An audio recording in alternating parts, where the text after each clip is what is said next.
ನಮಸ್ಕಾರ ಎಲ್ರಿಗೂ. ನಾನು 6th ಸೆಮಿಸ್ಟರ್ CSE ಡಿಪಾರ್ಟ್ಮೆಂಟಲ್ಲಿ ಓದ್ತಾ ಇದ್ದೀನಿ ಈಗ ಕರೆಂಟ್ಲಿ. ಮತ್ತು 3 ವರ್ಷದಿಂದ ನಾನೇನು ಓದ್ಕೊಂಡು ಬಂದಿದ್ದೀನೋ ಅದರಲ್ಲಿ ನನಗೆ ಎಕ್ಸ್ಪೀರಿಯೆನ್ಸ್ ಏನಂದರೆ, ಇನ್ನು ಇಂಜಿನಿಯರಿಂಗ್ 3 ಇಯರ್ಸ್ ಏನಿರುತ್ತೆ ಅದನ್ನು ಬರೀ ನಾವು ಪ್ರೆಸೆಂಟೇಷನ್ಸು, ಅಸೈನ್ಮೆಂಟ್ಸು ಅದು ಬರದೇ ಇದು ಮಾಡಬೇಕು. ಸೊ ದಟ್ ಆ ಟೈಮಲ್ಲಿ ನನಗೆ ಏನು ಡ್ರಾಬ್ಯಾಕ್ ಅಂದರೆ, ನನಗೆ ಇಂಗ್ಲೀಷ್ ಬರ್ತಿರ್ಲಿಲ್ಲ. ಆಗ ಸರ್ರು ಕ್ವಶನ್ಸು ಅಂದರೆ ಇನ್ ಬಿಟ್ವೀನ್ ದಿ ಕ್ಲಾಸ್ ನಾವೇನಾದರೂ ತರಲೆ ಮಾಡಬೇಕಾದ್ರೆ ಕ್ವಶನ್ಸ್ ನಿಲ್ಲಿಸ್ಬಿಟ್ಟು ಕ್ವಶನ್ಸ್ ಕೇಳ್ತಾರೆ. ಆಗ ನಾವು ಕ್ವಶನ್ಸ್ ಹೇಳಿಲ್ಲ ಅಂದರೆ ನನಗೆ ಸರ್ರು ಬೈದಿರೋದು ಇದೆ. ಮತ್ತು ಇನ್ನು ಸೆಮಿನಾರ್ ಮಾಡಬೇಕಾದ್ರೆ ಎಲ್ಲರಿಗೂ ಸೆಮಿನಾರ್ ಅನ್ನೋದು ಒಂದೊಂದು ಸೆಮ್ಮಲ್ಲೂ ಒಬ್ಬೊಬ್ರಿಗೆ ಫಿಕ್ಸ್, ಅದು ಎಲ್ಲರಿಗೂ ಕೊಡ್ತಾರೆ, ಅದು ಮಾಡಲೇಬೇಕು. ಸೊ ದಟ್ ಆ ಟೈಮಲ್ಲಿ ನಾನು ಜಾಸ್ತಿ ಸಫರ್ ಪಟ್ಟಿದ್ದೀನಿ. ಅಂದರೆ ಎಲ್ಲರೂ ನಕ್ಕಿರೋದಿದೆ ನಾನು ನೋಡಿ, ನಾನು ಮಾಡಿರೋದನ್ನು. ಅಂದರೆ ಚೆನ್ನಾಗಿ ಮಾಡ್ತಿರ್ಲಿಲ್ಲ. ಇಂಗ್ಲೀಷ್ ಬರಲಿಲ್ಲ ಅಂದರೆ ಸೆಮಿನಾರ್ ಕೊಡೋದು ನಿಮಗೆ ಗೊತ್ತಿರೋಂಗೆ ಒಂದು ಸ್ವಲ್ಪ ಆಗಲ್ಲ. ಸೊ ದಟ್ ನನಗೆ ಆ ಥರ ಸಫರ್ ಮಾಡಿದ್ದೀನಿ. ಆಗ ನಾನು ಏನು ಸರ್ಚ್ ಮಾಡಿದೆ ಅಂದರೆ, ನಾನು ಏನಾದರೂ ಮಾಡಿ ಇಂಗ್ಲೀಷ್ ಕಲಿಬೇಕು ಅಂದರೆ ಈ ಕ್ಲಾಸಲ್ಲೆಲ್ಲ ಸೆಮಿನಾರ್ ಮಾಡ್ಬೇಕಾದ್ರೆ ನೋಡಿ ನಗೋದಕ್ಕೆ ನನಗೆ ಇಷ್ಟ ಆಗ್ತಿರ್ಲಿಲ್ಲ. ಸೊ ದಟ್ ನನಗೇನು ಅನಿಸ್ತು ಅಂದರೆ, ಆಗ ಎಲ್ಲರೂ ಮಾತಾಡ್ತಾರೆ, ನಾನು ಯಾಕೆ ಮಾತಾಡಬಾರ್ದು, ನಾನು ಯಾಕೆ ಆ ಥರ ಇಂಗ್ಲೀಷ್ ಇದು ಮಾಡಬಾರ್ದು ಅಂತ ಛಲ ಬಂದು, ಆಗ ನಾನು ಏನಾದರೂ ಮಾಡಿ ಇಂಗ್ಲೀಷ್ ಕಲಿಲೇಬೇಕು ಅಂತ ಅನ್ನಿಸ್ತು. ಸೊ ದಟ್ ಅವಾಗ ಏನಂದರೆ, ನಾನು ಒಂದು 4-5 ಫೋನಲ್ಲಿ ಮಾಮೂಲಿ ನೋಡ್ಬೇಕಾದ್ರೆ ಆ್ಯಡ್ಸ್ ಬರ್ತಾ ಇರುತ್ತೆ, ಈ ಆ್ಯಪಲ್ಲಿ ನೋಡ್ಬೋದು. ಅದಕ್ಕೋಸ್ಕರ ನಾನು ನೋಡೋಣ ಹೇಗಿರುತ್ತೋ ಅಂತ ಒಂದು 4-5 ಆ್ಯಪ್ಸ್ನ ಡೌನ್ಲೋಡ್ ಮಾಡಿ ನೋಡಿದೆ. ಅದರಲ್ಲಿ ನನಗಂತೂ ಬೆಟರ್ ಆಗಿ ಯಾವುದು ಅನಿಸ್ಲಿಲ್ಲ. ಅಂದರೆ ಫ್ರಮ್ ಸ್ಕ್ರ್ಯಾಚಿಂದ ನಮಗೆ ಅಂದ್ಕೊಂಡಿರೋ ಥರ, ನಮಗೆ ಫೀಲ್ ಇರೋ ಥರ ಯಾವುದು ಹೇಳ್ಕೊಡಲ್ಲ. ಅದ್ರಲ್ಲಿ ಸುಮ್ಮನೆ ಏನೋ ಬೇಸಿಕ್ಸ್ ಅಂತ ಹೇಳ್ಕೊಡ್ತಾರೆ, ಅದನ್ನು ಕ್ಲೀನಾಗಿ ಹೇಳಲ್ಲ, ಅರ್ಧಂಬರ್ಧ ಹೇಳ್ಕೊಂಡು ಹೋಗ್ತಾರೆ, ಅದು ನಮ್ಗೆ ಅರ್ಥನೂ ಆಗಲ್ಲ. ಆಮೇಲೆ ನಾನು ನೋಡಿಬಿಟ್ಟು ಅದರಲ್ಲೂ ಡಿಸಪಾಯಿಂಟ್ ಆಯಿತು ನನಗೆ. ಆಮೇಲೆ 6th ಸೆಮಿಸ್ಟರಲ್ಲಿ ನಾನು ಓದಬೇಕಾದ್ರೆ mechanical HOD sir Sunil sir ಅಂತ ಒಬ್ಬರು ನಮಗೆ ಪ್ರಾಜೆಕ್ಟ್ ಮ್ಯಾನೇಜ್ಮೆಂಟ್ ಅಂತ ಒಂದು ಸಬ್ಜೆಕ್ಟ್ ತೊಗೊತಿದ್ರು. ಆ ಸರ್ದು ನಾನು ಕ್ಲಾಸಸ್ ಅಟೆಂಡ್ ಮಾಡಬೇಕಾದ್ರೆ ನನಗೇನು ಅನ್ನಿಸ್ತು ಅಂದರೆ, ಆ ಸರ್ದು ಕಾನ್ಫಿಡೆನ್ಸ್ ಲೆವೆಲ್ ಜಾಸ್ತಿ ಇತ್ತು. ಮತ್ತು ಆ ಸರ್ರು ಮಾತಾಡೋದು ಅಷ್ಟೇ ಇಂಗ್ಲೀಷಲ್ಲಿ ಹೆವಿ ಫ್ಲೂಯೆಂಟ್ ಆಗಿದ್ರು.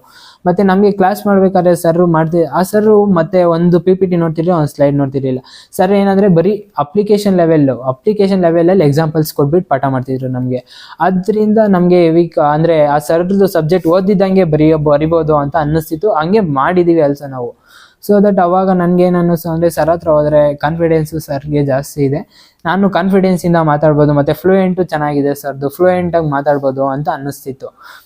ಆ ಟೈಮಲ್ಲಿ ಸರ್ರು ಒಂದು ಪೋಸ್ಟರ್ನ ಲಾಂಚ್ ಮಾಡ್ತಾರೆ. ಏನಂದರೆ, ಸ್ಪೋಕನ್ ಇಂಗ್ಲೀಷ್ ಕ್ಲಾಸ್ ಈ ಥರ ನಾನು ಸ್ಟಾರ್ಟ್ ಮಾಡ್ತೀನಿ, ಅದು ಫ್ರೀ ಆಫ್ ಕಾಸ್ಟಲ್ಲಿ ಅಂತ ನನಗೆ ಒಂದು ವಾಟ್ಸಪ್ ಸ್ಟೇಟಸ್ ಮುಖಾಂತರ ಗೊತ್ತಾಗುತ್ತೆ. ಆಗ ನಾನು 1 ಮಿನಿಟ್ ಯೋಚನೆ ಮಾಡಿದೆ. ಯಾಕಂದರೆ ಇನ್ ಬಿಟ್ವೀನ್ ನಾನು ಸರ್ಚ್ ಮಾಡ್ತಾ ಇರ್ತೀನಿ, ಸ್ಪೋಕನ್ ಇಂಗ್ಲೀಷ್ ಕ್ಲಾಸ್ ಎಲ್ಲಿ ಹೋಗೋದು, ನಾನು ಇಂಗ್ಲೀಷ್ ಕಲಿಬೇಕು ಅನ್ನೋ ಛಲದಿಂದ. ಸೊ ನಾನು ಸರ್ಚ್ ಮಾಡಬೇಕಾದ್ರೆ ಸರ್ದು ಸ್ಟೇಟಸ್ ನೋಡ್ತೀನಿ. ನಾನು 1 ಸೆಕೆಂಡ್ ಯೋಚನೆ ಮಾಡ್ತಿದ್ದಂಗೆ, ಆಗ ನನಗೆ ಆ ಕೆಲಸ ಇರೋದನ್ನು ಬಿಟ್ಟು ಫಸ್ಟ್ ರಿಜಿಸ್ಟರ್ ಮಾಡ್ತೀನಿ, ಬಿಕಾಸ್ ನನಗೆ ಇಂಗ್ಲೀಷ್ ಕಲಿಬೇಕು ಅನ್ನೋ ಛಲ ಇತ್ತು. ಸೊ ದಟ್ ನಾನು ರಿಜಿಸ್ಟರ್ ಮಾಡೋದೇನೋ ಫಸ್ಟು ಓಪನ್ ಮಾಡಿದ ತಕ್ಷಣ ಮಾಡಿಬಿಟ್ಟೆ. ಮತ್ತು ನನಗೆ ಒಂದು ಭಯ ಆಯಿತು, ಸರ್ರು ಕ್ಲಾಸಲ್ಲಿ ಫುಲ್ಲು ಸ್ಟ್ರಿಕ್ಟು, ಮತ್ತು ಇಲ್ಲಿ ಬಂದಾಗ ನನಗೆ ಬೇರೆ ಇಂಗ್ಲೀಷ್ ಒಂಚೂರು ಬರಲ್ಲ, ಮತ್ತು ಇಲ್ಲಿ ಬಂದಾಗ ಬೈತಾರೆ ಏನೋ ಸರ್ರು, ಹೆಂಗೆ ಬೈತಾರೋ, ಮತ್ತು ಏನಾದರೂ ಅದು ನನಗೆ ಬೈದು 2 ದಿವಸಕ್ಕೆ ಕಳಿಸ್ತಾರ ಅನ್ನೋ ಭಯ ಇತ್ತು. ಆಗ ಸರಿ ಬಿಡು, ನನಗೆ ಇಂಗ್ಲೀಷ್ ಕಲಿಬೇಕು ಅನ್ನೋ ಛಲದಿಂದ ಏನು ಬಂದರೂ ಫೇಸ್ ಮಾಡಬೇಕು ಅಂತ ಒಂದು ಮನಸ್ಸಲ್ಲಿತ್ತು. ಸೊ ದಟ್ ನಾನು ಬಂದೆ. ಮತ್ತು first class 5 May 10th I think first class. ಆಗ ನಾನು ಬಂದು ಸರ್ ಅಂತ ಹೇಳ್ಬಿಟ್ಟು ಬಂದು ಕೂತ್ಕೊಂಡೆ. ಆಗ ಸರ್ರು ಮತ್ತೆ ಹಿಂದೆ ಹೋಗು ಅಂದರು. ಮತ್ತೆ ಕೇಳ್ಕೊಂಬ ಅಂತ ಕಳಿಸಿದ್ರು. ಮತ್ತೆ ಕೇಳ್ಕೊಂಬಂದೆ ಒಳಗಡೆ. ಕೇಳ್ಕೊಬಂದು ಕರೆಕ್ಟಾಗಿ 4 o'clock ಬಂದಿದ್ದೆ ಅವತ್ತು. ಕೇಳ್ಕೊಂಬಂದು ಒಳಗಡೆ ಕೂತ್ಕೊಂಡೆ. ಸಮ್ ಕ್ವಶನ್ಸ್ ಕೇಳಿದ್ರು ಸರ್ರು, ಅದಕ್ಕೂ ಆನ್ಸರ್ ಮಾಡಿದೆ.